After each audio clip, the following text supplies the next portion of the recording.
Um bom dia, uma boa tarde, uma boa noite. Não sei quando esse vídeo vai chegar aí até você. A gente está no dia 19 de setembro, dando continuidade à nossa escola bíblica dominical da UPA, da União Presbiteriana de Adolescentes, aqui da Igreja Presbiteriana de Botafogo. Eu sou o Reverendo Diego, sou pastor auxiliar e é bom estarmos juntos para conversarmos sobre a palavra do Senhor. Continuando a revista nova que a gente começou na semana passada, não é publicada pela nossa editora Cultura Cristã. A gente está fazendo um sobrevoo pela história da redenção, panorama sobre os livros bíblicos que compõem, não é, a palavra do Senhor, pincelando, dado o nosso tempo, como eu falei na aula passada, aqueles temas mais importantes, que chamam a nossa atenção e dando para a gente uma ideia geral da Bíblia. Então a gente vai começar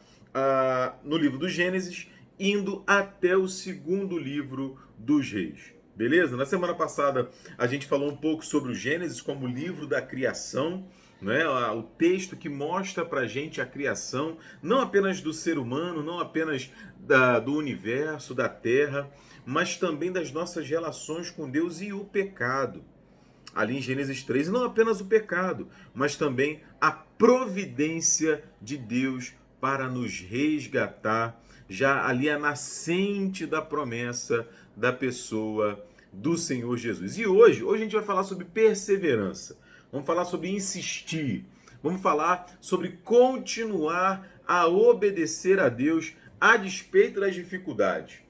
Porque Deus, gente, e a gente vai ver isso a partir da figura do Noé, essa personagem bíblica, esse cara extraordinário, não é, que a história dele a gente conhece tão bem. Vamos falar um pouco sobre as dificuldades que ele enfrentou, porque o que Deus fez com Noé foi o mesmo que ele fez com Abraão. Ele fez uma aliança com Noé. A gente vai ver Deus fazendo isso várias vezes ao longo das escrituras. Aliança, gente, é um pacto, é um acordo, é um testamento, é uma espécie de contrato, é um tratado. Quando aqueles que assinam, aqueles que fazem a aliança, eles se comprometem. No caso, Deus se compromete com alguns homens ao longo da história, simbolizando, apontando para a pessoa do seu filho Jesus Cristo. Deus, por exemplo, fez uma aliança com Noé. Não é? A gente vai ver isso ali em Gênesis capítulo 8. O símbolo dessa aliança era o arco-íris, é o arco-íris. Ele fez uma aliança com Abraão, ali em Gênesis 17, e o símbolo dessa aliança era a circuncisão. Ele fez aliança com Moisés em Êxodo capítulo 31, e o símbolo dessa aliança, desse pacto que ele faz com Moisés, era o sábado, era a guarda do sábado. Ele fez uma aliança com Davi, por exemplo, e o símbolo dessa aliança era a própria descendência do rei Davi, ali em 2 Samuel capítulo 7, versículo 11. E ele faz uma aliança hoje ainda com todo mundo que abraça a ele, que coloca fé nele, que tem esperança nele. E o símbolo dessa aliança a gente sabe, a gente sempre celebra aqui na igreja, é a ceia do Senhor, que foi instituída pelo próprio Senhor Jesus como símbolo de relacionamento, de crença, de fé, de esperança nele. Não é por isso que a gente disse na nossa devocional, a gente tem uma devocional dos nossos adolescentes toda terça-feira, pelo Zoom, né, pela internet, foi até pelo Meet agora, nessa última terça-feira, que o Noé, o Moisés, o Abraão, né, o Davi, eles são tipos, eles são metáforas, eles são símbolos que apontam para a pessoa de Jesus. Quando a gente fala que eles são símbolos, metáforas e tal, a gente não está querendo dizer que eles não existiram, não é? São figuras ficcionais. Não, de modo algum. É no sentido de simbolizar mesmo, de simbolizar aquilo que Jesus faria no futuro. A gente falou um pouco sobre isso na aula passada, vamos continuar a falar sobre isso hoje também. Porque, gente, se você já começou, não é, e não terminou de fazer qualquer coisa, e eu acredito que você já tenha tido essa experiência, né? Se eu não me engano, era o Rubem Alves que falava que a gente geralmente tem uma excelente iniciativa, né? Falta para a gente a acabativa, falta acabar o que a gente termina. Todos nós, de alguma maneira, sofremos disso. A gente sabe que é difícil perseverar, tem que ter disciplina, tem que ter vontade, tem que ter um objetivo, não é assim, uma razão pela qual perseverar, senão a tentação de desistir é muito grande, é muito grande. E aí nessa história do Noé, a gente vai ver que ele foi um homem que perseverou a despeito das dificuldades. Porque normalmente, gente, a tentação que a gente sofre é de assim, se conformar com o mundo. Não é? E conformar aqui não é no sentido de se resignar, de não tem mais jeito, né? Tô conformado. Não, não é isso. Conformar aqui é o sentido de tomar a forma. Ou seja, quando a gente fala de conformar ao mundo, a gente está falando da cultura. Não é que, em geral, gente, isso não é de hoje, na história do Noé a gente vê isso, a cultura, o mundo ao nosso redor, ele é hostil a Deus. Ele é, como assim, Diego, hostil a Deus? Ou seja, não considera o que Deus diz. Não considera a vontade de Deus. Então, por exemplo, a Bíblia fala que a gente tem que amar o nosso próximo. E aí o pessoal, a cultura, o mundo em geral, estou generalizando, tá, gente? Só para falar assim como oposição à fé. Fala, não, você tem que se preocupar com você primeiro. Não, se a farinha é pouca, meu pirão primeiro. Não, os outros que se explodam. A cultura fala isso. Então é nesse sentido que eu estou dizendo que, em geral, a cultura é hostil a Deus e à vontade de Deus. E a tentação da gente ceder à cultura, né? Ou seja, mentir, fazer o mal, buscar a nossa própria vontade, os nossos próprios interesses, desprezando a palavra e a vontade de Deus é muito grande. É muito grande. E aí, ser perseverante, nesse sentido aqui que a gente está falando, tem a ver com ouvir, em primeiro lugar, a voz de Deus e buscar obedecer a essa palavra. Independente da nossa idade, independente do que Deus nos chamou para fazer, Ele é poderoso para cuidar de nós. Então, o foco da nossa lição aqui vai estar assim sobre três pilares. Primeiro, a gente vai voltar a falar, não é, sobre as consequências do pecado no mundo. Não é? A gente começou a falar sobre isso na semana passada, vamos continuar a falar hoje. Né? A gente vai lembrar também, gente, uma coisa muito importante. Esse mundo aqui, esse estado de coisas, essa era, não vai durar para sempre, não vai durar para sempre. A promessa bíblica é de novo céu e nova terra, de renovação de todas as coisas. Essa é a esperança da igreja, o retorno do Senhor Jesus, a segunda vinda de Jesus. Jesus veio uma vez, morreu em nosso lugar, ressuscitou e prometeu que vai voltar. E aí? Como nós estamos aguardando essa segunda vinda dele? A gente vai falar sobre isso, né? E aí vamos lembrar e vamos aprender que Deus nos ajuda a perseverar na obediência a Ele. Vamos orar então, para a gente começar? Senhor, muito obrigado por estarmos juntos aqui através da internet para fazermos a nossa aula, para aprendermos mais sobre o Senhor, para lembrarmos da Tua palavra, para sermos abençoados por Ti.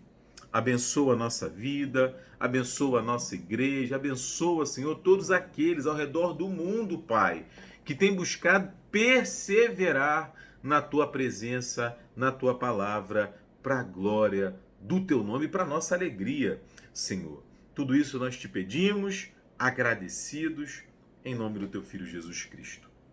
Amém. Amém. Vamos lá. Bom, como eu estava falando, né, é muito difícil perseverar. É muito difícil. Até porque, às vezes, a gente não sabe por quanto tempo a gente vai conseguir, ou na verdade vai ter que perseverar. Então, por exemplo, eu sou pastor presbiteriano. Você deve saber, não é, como que funciona mais ou menos a ordenação ao ministério pastoral de um pastor presbiteriano. Primeiro, a pessoa vai conversar com o seu pastor, né? Ele vai conversar com o pastor e vai falar, não, eu tenho o chamado, eu sinto que eu sou vocacionado e tal. O pastor vai conversar com ele, vai acompanhar ele por um período. Tem um manual. O presbitério da gente tem um manual. A Igreja Presbiteriana do Brasil tem um manual sobre como fazer isso. Vai passar esse tempo, aí o pastor, puxa, não é legal, acompanhou, conversou ali com o rapaz, e aí ele é encaminhado ao conselho da igreja. E o conselho da igreja conversa com ele. E vai passar a acompanhá-lo também, se ele for aceito como candidato. E esse período, ele deve durar pelo menos um ano. Então, ó, só no desejo de se tornar um pastor, já se passou pelo menos um ano. Pelo menos um ano. E aí, tudo bem, tudo certo, tudo legal? Ah, vamos encaminhá-lo então ao presbitério. E no presbitério, ele vai ser encaminhado para o seminário. Tem seminário aqui no Rio, tem seminário em São Paulo. Em São Paulo tem dois, tem em Campinas e tem o José Manuel da Conceição. Tem em Brasília, tem no Recife, né? E tem outro, se eu não me engano, em Manaus também, que é mais recente esse. E tem em Minas Gerais também, tem seminário presbiteriano. E aí, feito isso, sendo encaminhado para o seminário, são 5 anos de seminário, que é uma faculdade de teologia, né? E aí, ou seja, já passou um ano, depois ele ficou mais 5 no seminário, o candidato, não é? E aí, acabando o seminário, ele vai apresentar uma série de trabalhos, cumprir uma série de etapas que, em geral, né, pode até não acontecer, pode ser abreviado e tal, pode se abrir mão, mas se for seguir todo o ritual, vamos dizer assim, são pelo menos mais 2 anos, em média, até o indivíduo ser ordenado. E aí foram um ano de aspirantado, né, de aspirante, 5 anos cursando a faculdade de teologia, depois mais 2 anos como ele pode ser licenciado primeiro, né, e depois ser ordenado. Ou seja, a gente está falando de mais ou menos 8 anos. Não é que mais, por exemplo, do que um médico.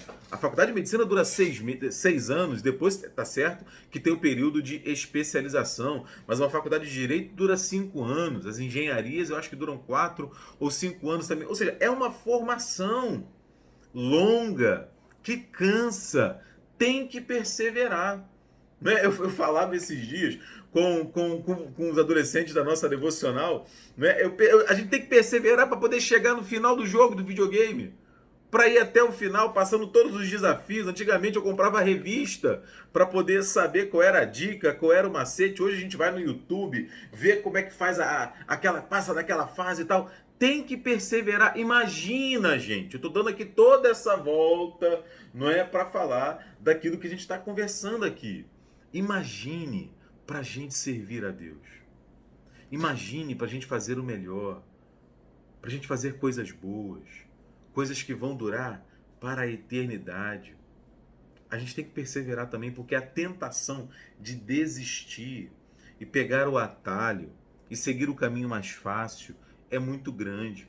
É muito grande, eu sei disso, mas não vale a pena. Não vale a pena. Então, a gente já orou. Vamos ver então como que a gente conversa sobre isso. Primeiro, pensando no seguinte, né? Será que dá para ficar pior do que já está? Será? Isso é um ditado famoso, né? Não, pior do que tá, não fica. Mas será? Por quê? Porque na semana passada a gente viu que Deus criou o mundo e Deus criou o mundo bom. Ele sempre disse que tudo era muito bom. Na verdade, só uma coisa ele disse que não era boa, que era o homem estar sozinho. Por isso ele decide criar a mulher. E nisso a gente vê como que Deus valoriza as nossas relações, não apenas a relação para o casamento, não é, da união do homem e da mulher, né, mas as nossas relações de amizade, de companheirismo. Nós não fomos criados para a solidão, fomos criados para o relacionamento, né? Mas aí teve a queda, ali em Gênesis 3, e a gente viu, assim, e na nossa devocional de terça-feira a gente viu isso também, a progressão da maldade. Então a maldade, a desobediência começa com Adão e Eva, e aí chega no Caim, que era o filho de Adão e Eva, que mata o Abel, o seu irmão, e aí chega em Lameque, que era um dos descendentes do Caim. E o Lameque mata o cara simplesmente porque o cara está ali. Isso eu estou falando no capítulos 1, 2, 3, 4, 5, né, de Gênesis. Simplesmente porque o cara machucou ele foi lá e matou o cara. Então a gente vê a progressão da violência. E de lá para cá, é claro, né, lamentavelmente, as coisas pioraram e pioraram muito. Basta a gente pegar aí o jornal, abrir a página do jornal, na primeira página vai ter um monte de notícia ruim que afirma isso que a gente está falando. Contudo, porém, entretanto, né, louvado seja Deus que não, já ali, não nos abandonou. Se você pegar, por exemplo, ali Gênesis capítulo 4, a partir do versículo 17, você vai ver os descendentes de Caim, né, e de Adão e Eva, que são capazes de produzir coisas boas, produzem instrumentos musicais, produzem ferramentas. Então a graça de Deus, ela permanece sobre nós, apesar do pecado, apesar da queda. Nós ainda somos criativos, a imagem e a semelhança de Deus ainda está em nós, graças a Deus. Né? E o texto bíblico vai dizendo que Adão e Eva, eles vão ter outro filho, que é o Sete. Né? Muito provavelmente eles tiveram muitos outros filhos, né? O texto bíblico não relatou para a gente. Mas a gente tem a informação do Sete. E o Sete, né, diz ali Gênesis 4, 26, que ele foi o primeiro a temer ao Senhor. O primeiro a temer ao Senhor, ou seja, depois da queda, depois do pecado, depois da expulsão do paraíso, a gente volta ali a ver o relacionamento com Deus. O Enoque, por exemplo, ele anda com Deus, diz lá o texto do Gênesis, como a gente vai ver o Noé daqui a pouco. Mas, a gente chega ali em Gênesis 6, versículo 5 e vê o seguinte, ó. Gênesis 6, 5.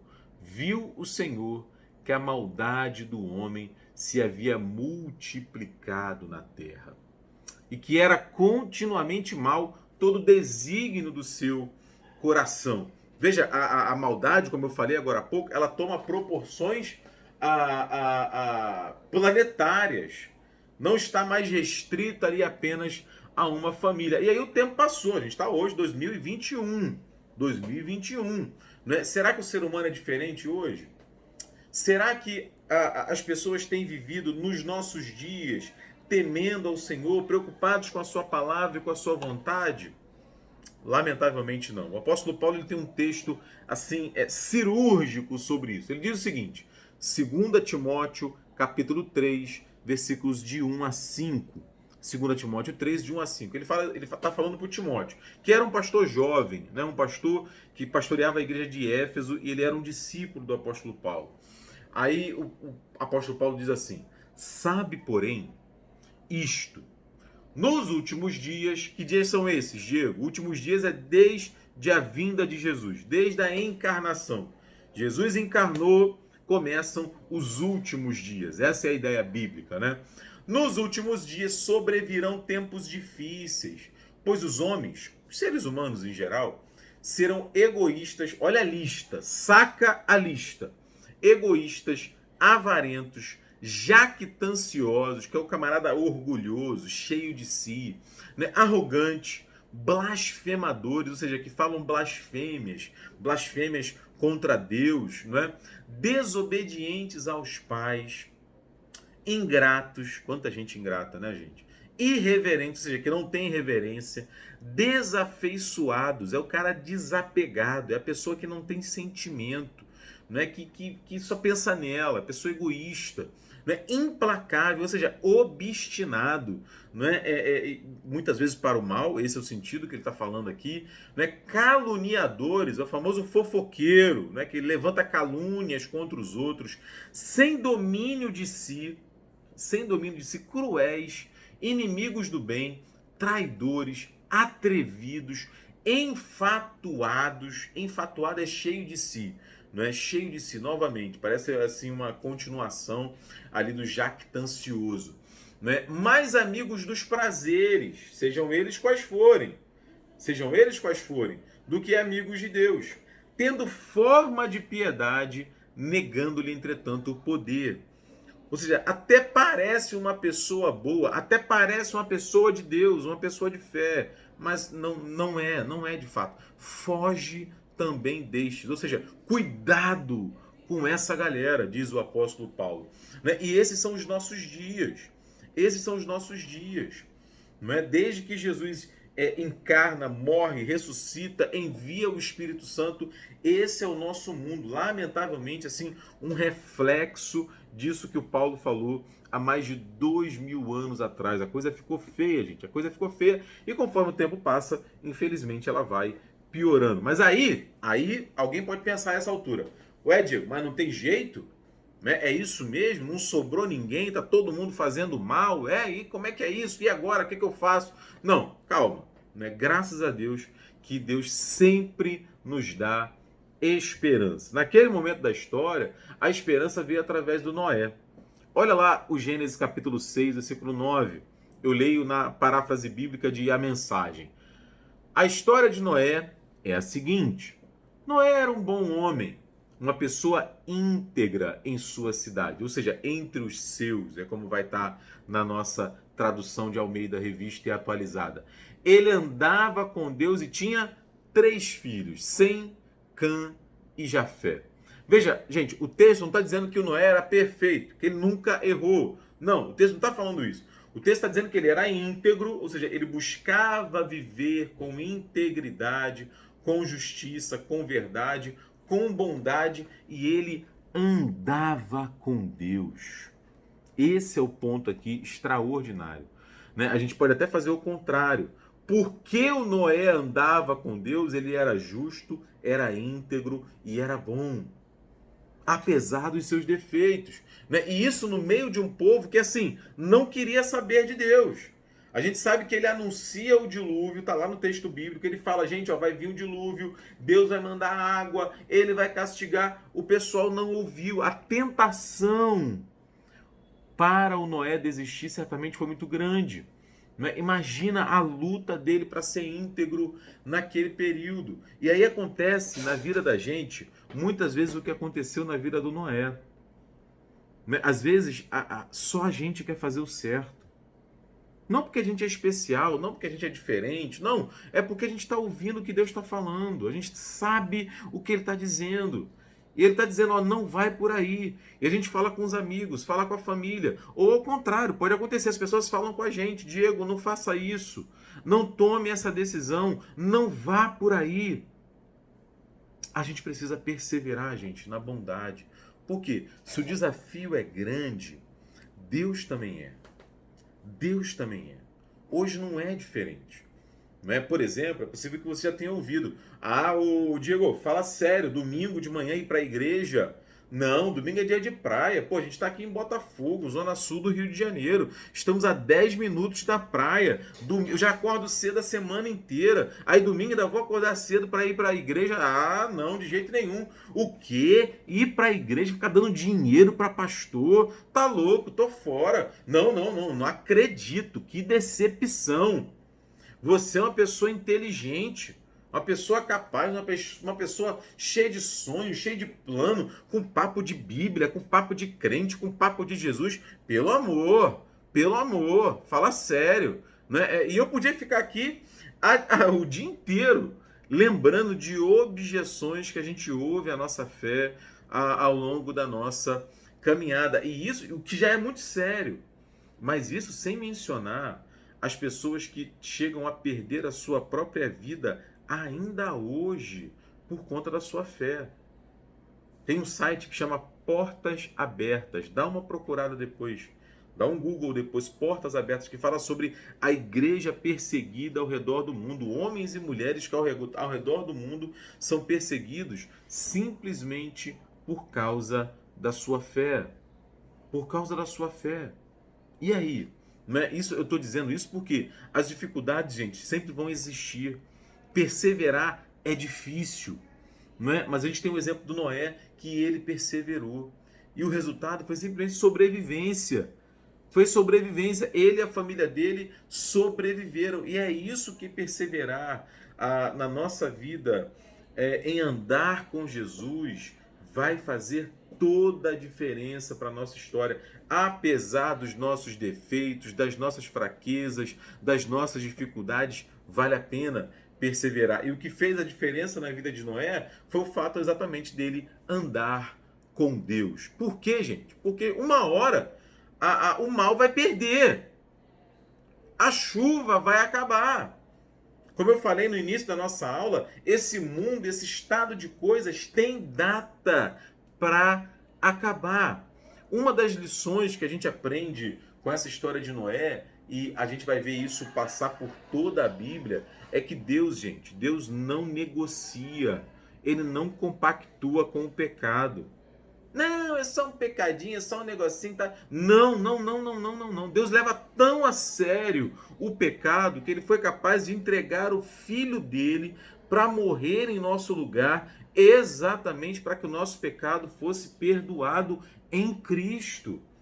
Tamanha seriedade com que Deus trata com o pecado. E aqui no capítulo 6 a gente vê Deus impondo dois limites ao pecado. O primeiro está no versículo 3. É quando ele resume a vida humana até 120 anos. Então a gente vai ver no capítulo 5 de Gênesis. Perdão. A gente vai ver no capítulo 5 de Gênesis, ali o pessoal vivendo 800 anos, 700 anos, 900 anos, aí Deus está vendo que a maldade humana está aumentando. A gente acabou de ver isso em Gênesis capítulo 6, versículo 5. Isso vai ficar assim? 900 anos de maldade? Não, mas tem gente boa também, Diego. Tem, mas também tem muita gente ruim. Então Deus fala, não, 120 anos é o limite. É até 120 anos. Esse é o primeiro limite. E o segundo limite, que é um limite assim, radicalíssimo, né? Não sei nem se existe esse superlativo, né? É o dilúvio. É o dilúvio. Quando Deus promete que vai destruir, aniquilar toda a criação que ele fez. Homens, mulheres, animais, plantas, né? E assim, gente, é radical, como eu falei, porque Deus trata radicalmente com o pecado. A santidade de Deus chama a nossa atenção para isso. Poxa, Diego, mas é muito radical isso. É radical mesmo. Por quê? Vou repetir. Porque Deus trata radicalmente com o pecado. E aí o dilúvio, ele acaba sendo assim um prenúncio, um anúncio, um spoiler, a gente diria hoje, né? Daquilo que Deus vai fazer no futuro, daquilo que a Bíblia chama de dia do juízo final. Quando Jesus Cristo vai voltar. Eu falei isso no começo da nossa aula. Jesus fala, por exemplo, em Mateus capítulo 25, a partir do versículo 31, que vai haver um momento que ele vai fazer separação entre aquele que ouve a palavra de Deus e aquele que não ouve, entre aquele que obedece e aquele que não obedece. Como a gente vê na parábola do joio e do trigo, vai haver um momento da história em que Deus vai separar o joio do trigo. Vai separar aquele que se arrepende, aquele que reconhece o seu pecado, aquele que reconhece a sua dependência de Deus e aquele que não, né? Teologia deixa a vida me levar, a vida leva eu. Não, não, não, não, não. A Bíblia não fala sobre isso. Né? Deus não admite a maldade e o pecado. Por isso, gente, o chamado recorrente, contínuo, para que a gente se arrependa, para que a gente busque conhecer a vontade dele, para que a gente cumpra a vontade dele. Deus mostra a sua misericórdia. Então, no dilúvio, ele poupa Noé e a sua família. Quando o povo vai invadir Jericó, Deus poupa a Raabe. Lá em Josué, no capítulo 2, está lá o texto. Né? Deus poupa a Raabe. A 2? Não, acho que não é Josué 2, não. Eu fui lembrar de cabeça agora. Eu acho que eu dei o endereço errado. Vamos conferir? Josué. É isso, Josué capítulo 2. Ah, então tá certo. A memória, dessa vez, não falhou. Né? Em Sodoma e Gomorra, ainda no Gênesis, a gente vê Deus poupando Ló, né? E a família dele. E quando Jesus Cristo voltar, todos os que confiaram nele, depositaram a sua fé nele, também serão poupados. Por quê? Como eu falei, a chuva vai passar, a promessa de Deus vai se cumprir. E aqui, gente, tem uma reflexão profunda para a gente está caminhando para o final, não é? Porque assim como as águas do dilúvio passaram, né, e Noé e sua família puderam recomeçar, esse mundo vai passar também. Agora, não é fácil. Pensa, né, o texto do Gênesis, do capítulo 7 em diante, mostra o relato ali de como foi, né, o dilúvio. E aí a gente vê 40 dias de chuva ininterrupta, né? Depois a gente vê pelo menos uns 5 meses dentro do barco esperando a água baixar. Depois mais 2 meses até que Deus libera e eles podem sair da arca para recomeçar. Né? A gente está há mais de um ano na pandemia. né? Tem uma galera ainda dentro de casa se resguardando. A gente vive agora com máscara para tudo quanto é lado. Aí tem gente que, como eu, que usa duas máscaras, preocupado e com razão, né? Mas pelo menos hoje, gente, a gente tem Netflix, tem filme, tem computador, tem o videogame, tem a família, tem a conversa, não é? Tem a Bíblia para a gente ler, tem o YouTube para a gente acessar o culto e as aulas da escola dominical. Agora imagina o Noé e a família dele, quase um ano, 8, 9 meses, trancados dentro da arca. Gente, imagina as tretas familiares. A gente sabe que a gente tem dificuldade dentro de casa, né? Às vezes rola um estresse ali entre o pai, a mãe, os filhos e tal. Imagina isso. Imagina os animais. Imagina o cheiro dos animais. Imagina o trabalho para cuidar daqueles animais, limpar, alimentar. Gente, imagina isso. Imagina. Então, assim, é difícil. É difícil, a nossa vida é difícil, né? Mas vai acabar. Aquilo, assim como aquele dilúvio teve fim, essa dificuldade que a gente vive hoje vai acabar. E é muito legal ver que o Noé e a família, quando eles saem da arca, eles começam essa nova vida com um culto. Por quê? Todo tempo, gente, é tempo de adorar ao Senhor. E aí Deus faz uma aliança com Noé, que a gente falou, né, que é o arco-íris. E aí sempre que a gente vê o arco-íris ainda hoje, a gente se lembra de algumas verdades importantes. Né? A primeira, Deus não tolera o pecado, Deus não negocia com o pecado, para Deus não está tudo bem.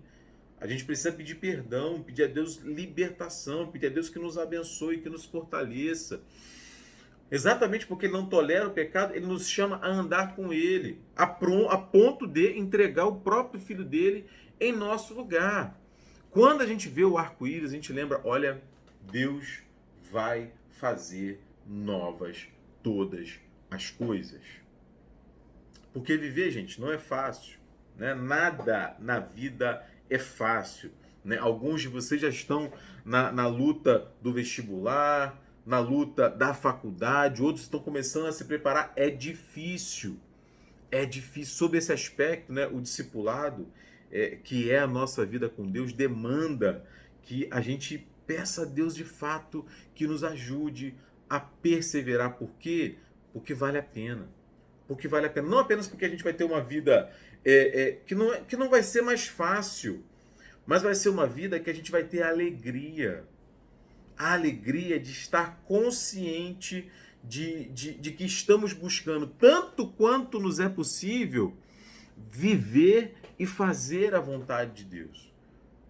E aí a gente pode confiar em Deus para nos ajudar, porque Cristo veio exatamente para isso, para morrer em nosso lugar. O Espírito Santo habita em nós exatamente para isso, para nos orientar, nos dizer, Diego, vai por aqui, Diego, vai por ali, Diego, não faça isso, Diego, não age dessa maneira, Diego, faça isso, haja dessa maneira, faça essa escolha.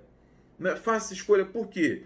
Fazendo isso, gente, da mesma maneira que Noé, eu e você também vamos andar com Deus, sabendo que a gente não está falando aqui de perfeição, a gente está falando aqui de integridade.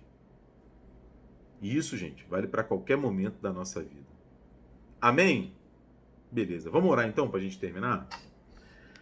Obrigado, Senhor, por esse tempo junto aqui com os teus filhos. Obrigado por podermos abrir a tua palavra e com liberdade lê-la, estudá-la, refletir sobre ela. Ajuda-nos, Senhor, a perseverar na tua vontade revelada na Bíblia e para que o teu nome, Senhor, seja glorificado na nossa história. Dá-nos a tua força, é a nossa oração, a nossa esperança, Pai, no nome do teu Filho Jesus Cristo. Amém, Senhor. Amém, gente. Um beijo para vocês. Até o próximo domingo. Tchau.